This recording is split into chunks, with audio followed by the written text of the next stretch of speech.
Great. Thank you very much, Chairman Smith, Ranking Member Bass, other members of the subcommittee. Thank you for the opportunity to speak before you today. I want to discuss some of the tragic events that occurred over the past 2 months, but without ignoring the bitter reality on the ground, I also want to focus most of my remarks today on the possibilities for the way forward. Chairman Smith, as you know from your visit, South Sudan is in a dire state.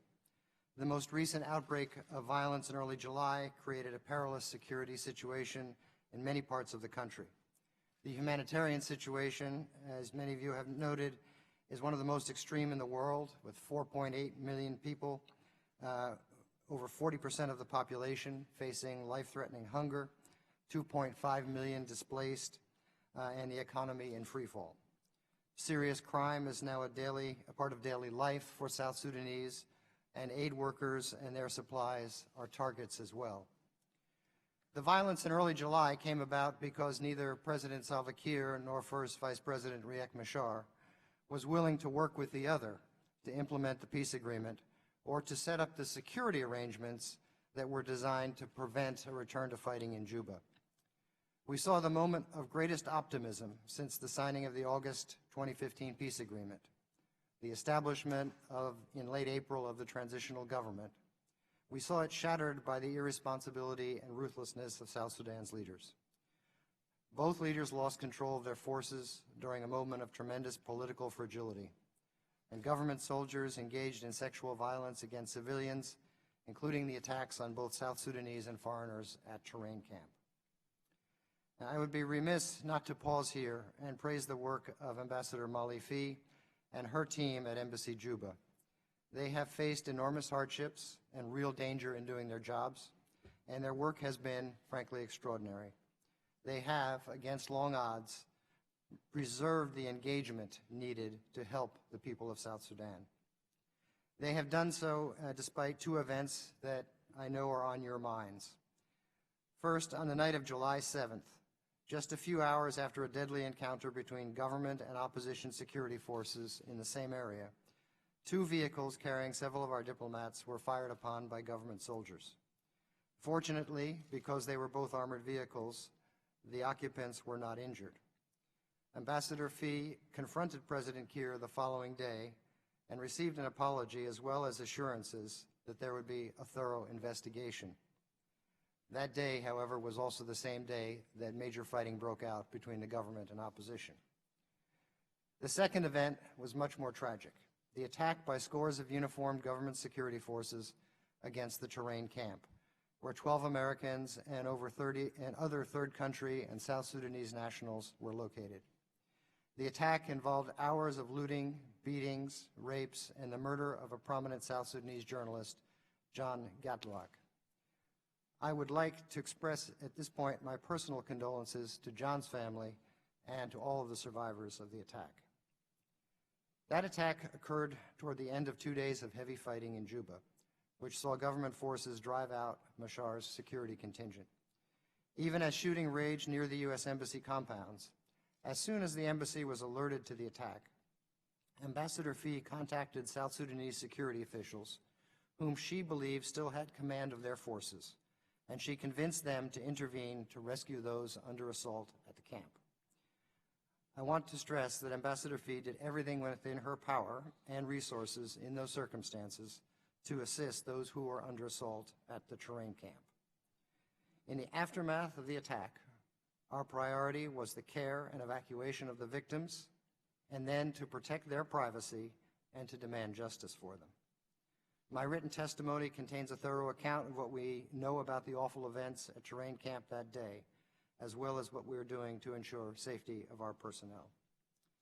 Now, I'd like to focus the rest of my statement on what I see as the way forward, or at least a way forward. First, in the wake of the fighting in Juba in July, a political accommodation to avoid further fighting and suffering remains as important as ever. But given that neither President Kiir nor the former Vice President Riek Machar could prevent their security entourages from fighting, we do not believe it would be wise for Machar to return to his previous position in Juba. That said, this cannot serve as a justification for President Kiir to monopolize power. What is most urgently needed is creation of a secure space in Juba for an inclusive political process to forestall further violence. That is why we strongly support the Intergovernmental Authority on Development's call for deployment of a regional protection force to Juba to provide for free and safe movement throughout the capital. The RPF should proactively contribute to stability and thereby allow for the demilitarization of Juba. But we must be clear that the government will need to allow the RPF to do its job once it is in Juba. No political process can take place as long as large numbers of armed men and heavy weaponry remain in the capital. Stabilizing the security situation in Juba is only the first step. Any political process, to be credible and viable, must be inclusive. I believe what is needed is for South Sudan's political and military leaders, in and out of government, to meet together to figure out how to jointly shoulder responsibility for preventing further bloodshed. However, this can only succeed if those currently in power are willing to accommodate the legitimate interests of others. The violence in early July drove out significant factions of the SPLM in opposition, of the former detainees, and other political parties. These groups must be deterred from supporting any further violence. Thus, they must see a path for peaceful engagement.